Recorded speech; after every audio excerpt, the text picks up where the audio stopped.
everybody. Tuesday night. Search for Spirits Live. Back in the saddle. Back in the saddle. I mean, I am back at home after 15 days on the road. It was, things like that. It's supposed to be like a vacation, but I can't honestly say they are. Sometimes they can be a lot of work. A lot of driving. And to start things out, okay, I'm looking about here, and I noticed that my partner is running a little bit behind. I just checked my phone. I didn't see anything on there, and I'm expecting him to be on or near, hopefully soon. But yeah, definitely back in the office where I feel more comfortable. It was tough to kind of do those Tuesday night lives out on the road. I was bummed that we couldn't get him online with his phone between the two of us, and that was kind of a bummer. But hey, all behind us, moving forward. I'm going to talk a little bit about, we have a topic tonight. We were going to talk about things not to do, like warning signs, things that happen like after an investigation that we try to encourage people not to do. But I'm going to put that on hold just for a little bit while I wait for Mark, and I'm going to I'll just talk about a few things that happened on the trip supernaturally. So we stayed at a lot of places. We put on a lot of miles, and when you do that, you have a tendency to pick up a lot of unusual energy. Not unusual, that's a bad word. You pick up soul energy, souls. You run into them. You run into different energies that aren't. They're unique to that area. Let me put it that way. That was really tough to get out. I feel like I'm out of practice or something, but I'm not. So here you are. We're at, say, the plantation. We were through Georgia and Kentucky and through that area. And during that time, I had some visions from what I believe to be slaves from the area. And there was and she wasn't too old either. It was a middle-aged woman who showed she was on the floor, and she was scrubbing the floor, and she was a slave, and she was a soul that was imprinting her memory on me to identify herself. And so this soul, who had never crossed over and was potentially at one of those locations we visited, I have the door open. It's hotter than a bugger. And obviously we got an emergency. Somebody's got an emergency going on. But, so anyway, there's a woman who I believe to be a slave. She's on the floor scrubbing away, and just leaves this impression with me. And just momentarily I see a whip, and then I get the impression from her that she was sexually abused. And then after that, though, then she shows that she's standing up, and she's just kind of gazing into the mirror. Same person. And she's just gazing into the mirror, whether it be thinking about her life, whatever it was. But I immediately said, hey, let's get you crossed over. You obviously have been here for a long time. You are showing yourself to me because you have an interest in moving on, I feel. And so let's get you crossed over. And I facilitated a crossover, and it wasn't more than 5 minutes go by, and all of a sudden I hear, be it an angel or a guide, say, she crossed. And I was ecstatic with the fact that she had crossed over. I was really excited because I could tell she was in some pain, you know, and distress. And how long had this pain and distress carried on for her? I mean, if she died back in maybe the 1860s, maybe 1880s, 1900 at the latest, if she was a slave, maybe, she had been distressed and stuck there for a long time. And I'm super happy that she was able to cross over. And that is one of quite a few supernatural stories that we had.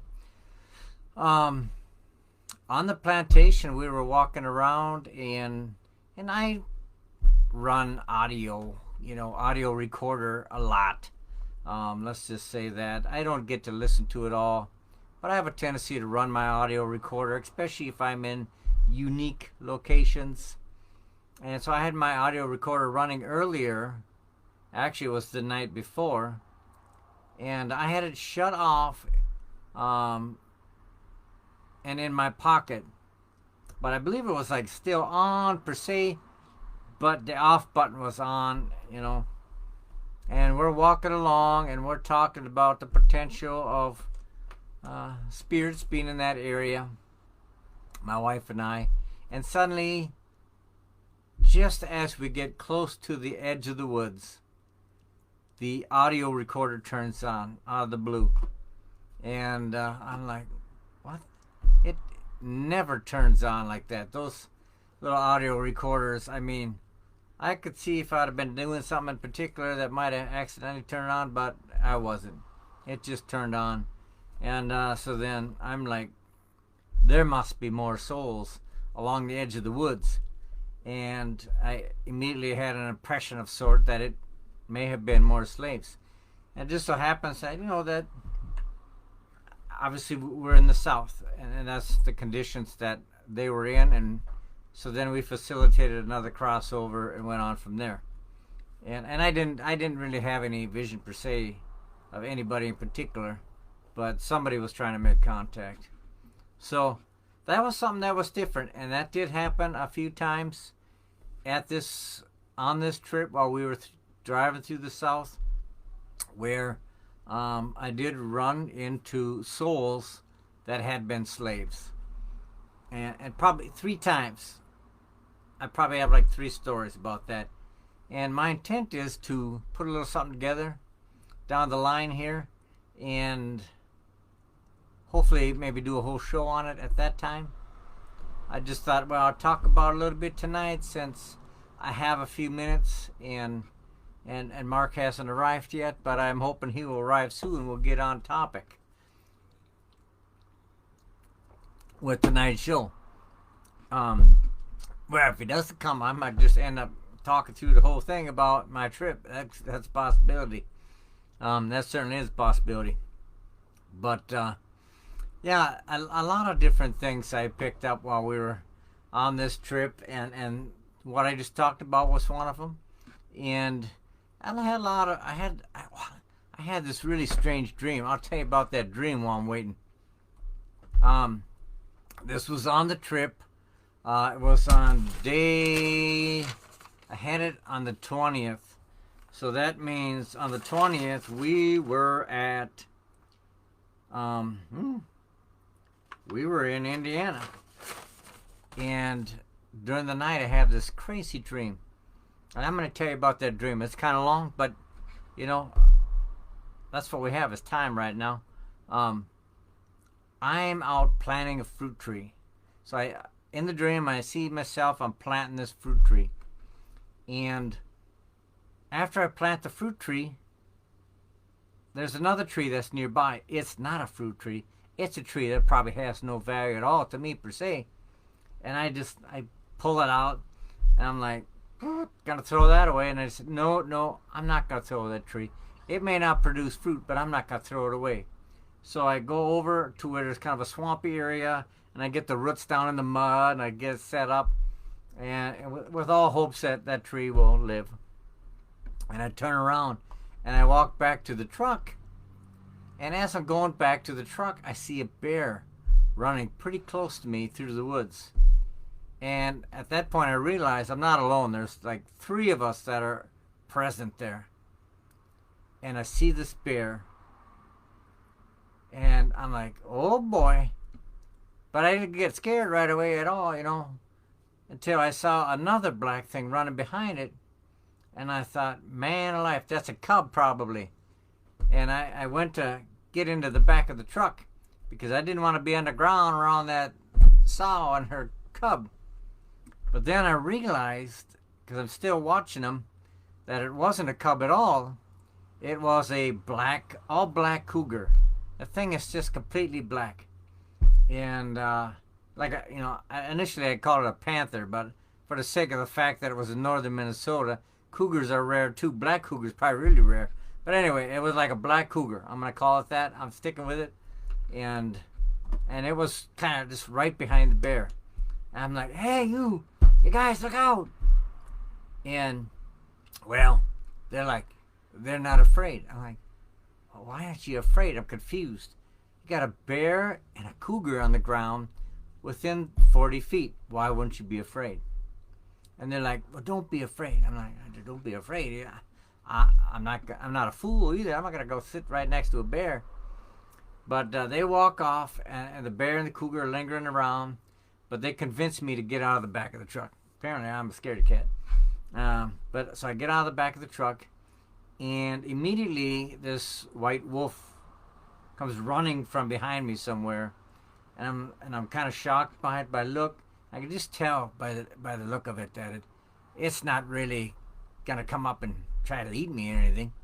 It runs right up, and I get down on my knees, and it was more like a dog. I was, petting it and stuff. But for the sake of it, it's a white wolf.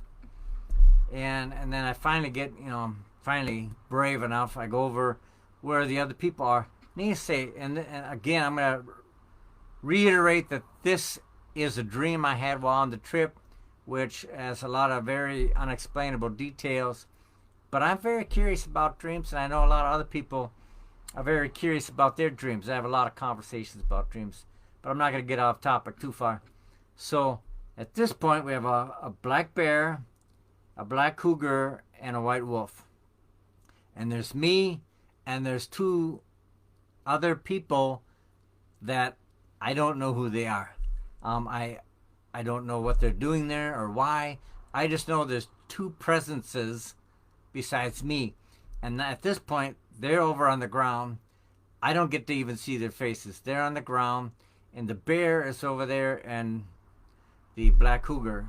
So I walk over there, and the white wolf follows me. I get down on my knees, and I put my hand up like this, and the bear is just sniffing my hand like, I don't know, whatever. I had just planted that tree. Maybe he smelled fruit in my hand from the fruit tree or something.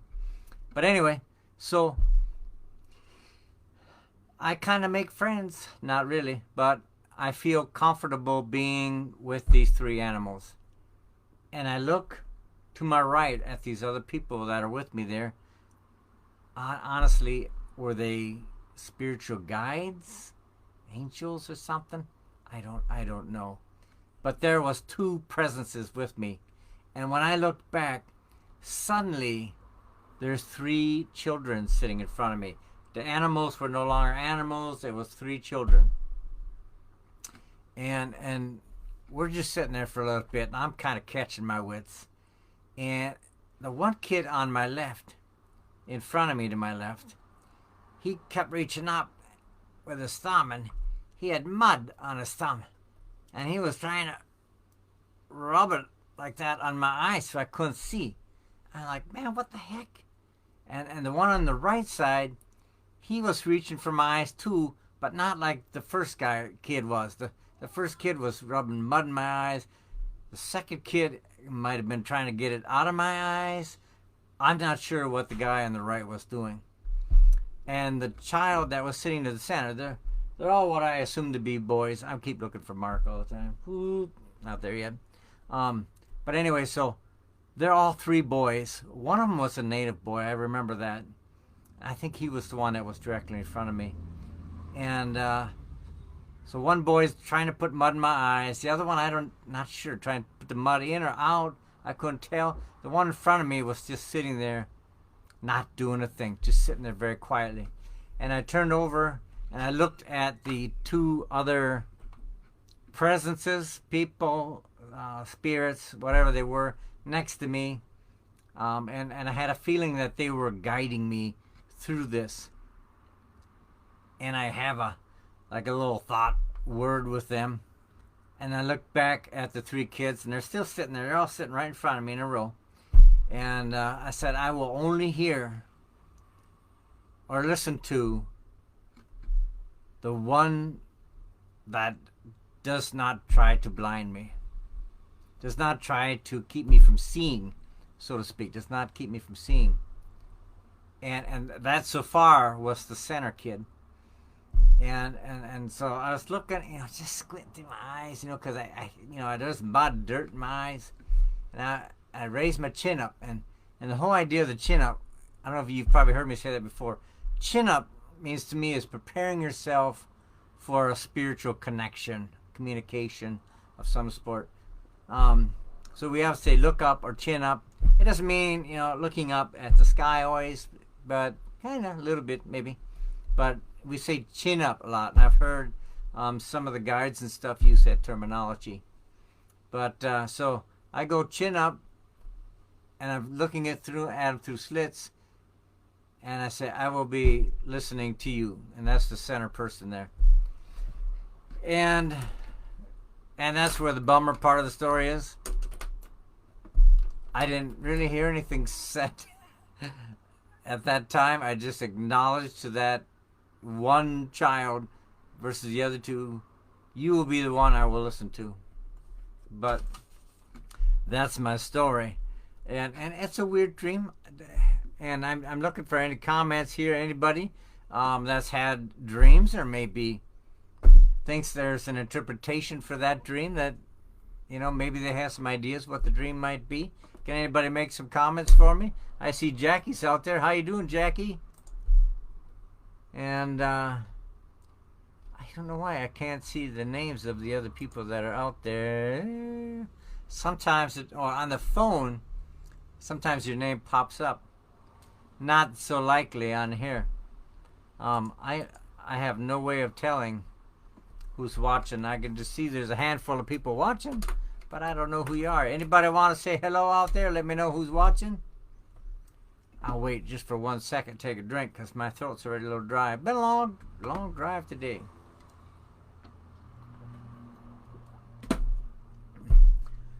Apparently kind of quiet. But anyway, so that was the one story that I had. The story about the fact that, obviously you're down south. Hello. Hello, Tammy, my wife. Very excited to know that at least I got two people on there. It's busy summer. We even talked about maybe not having the show for maybe the month of July because everybody's so busy with summer.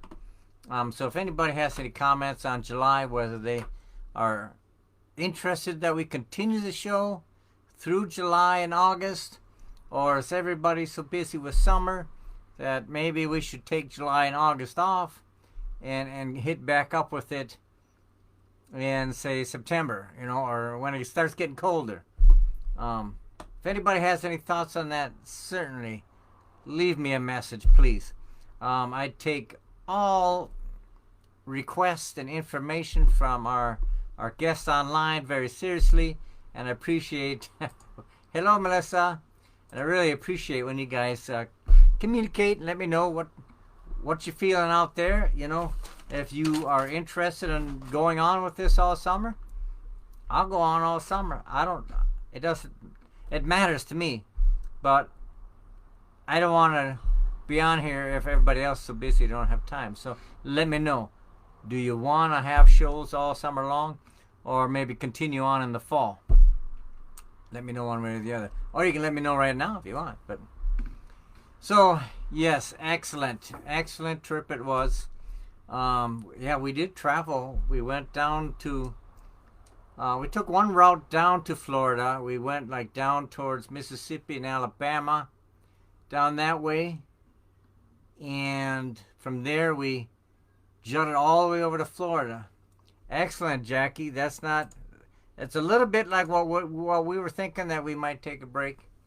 Just the fact that everybody's just so busy. And, but, so yeah, we went that way to Florida, kind of the down to the southern states and cut across. And from there, we spent about, not a whole week, but close to a week in Florida. And did some Florida stuff, some Orlando stuff. I did the show from there in Orlando. I think a few of you watched that. And then we got back in our travel van, and then we headed up a different way. We headed up through Georgia, the Carolinas, just hitting the edge of South and North Carolina. Crossed over up into Ohio, stopped in Ohio, then Indiana, Illinois, went to Chicago, then cut all the way across back over to northern Iowa, and then we just got back home today. So I am just, a little tired from all the driving, but excited to be back online here. I've got a lot of things. I have a ton of audio that like I say, I picked up a lot of audio. I recorded a lot of audio while we were on the road this time. And I'm extremely excited to listen to it and to check it out. And I'll tell you what, I don't see Mark coming. I hear cars flying by. Probably not him. So, in short, I'm probably going to cut this short tonight because... my pal isn't here, and we had a topic we're going to talk about. Essentially, my wife says, nope, that's not him. Some of the things that and I'll just give you a little hint about some of the things.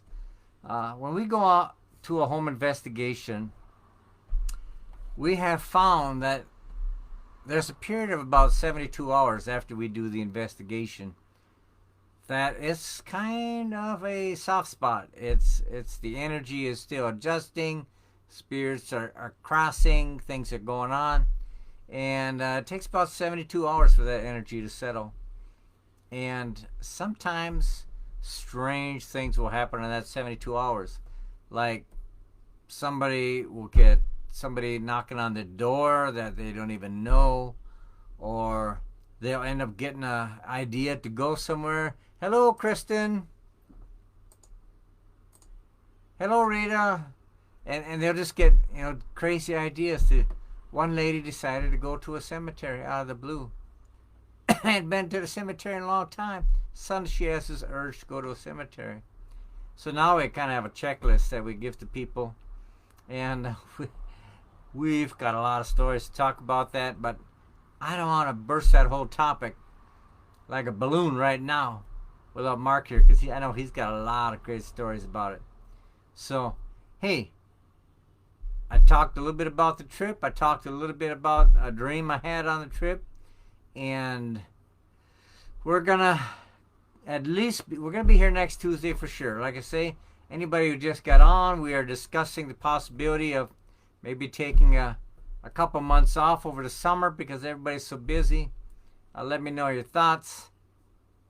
But if even if it's a couple that are still interested in us keep going, hey, we'll keep going. That's no problem. But let us know in the comments, or just send me a message if you'd like. That's fine too. Go on to Facebook and shoot a message to me and say, hey, I really like your show. This is my thought on it. But all right, gonna cut it down early tonight, people, because Mark is out and about. I hope he's safe. I hope he's okay, and because we had talked about it earlier in the week, but potentially something else came up. So, good night, everybody. Blessings to all.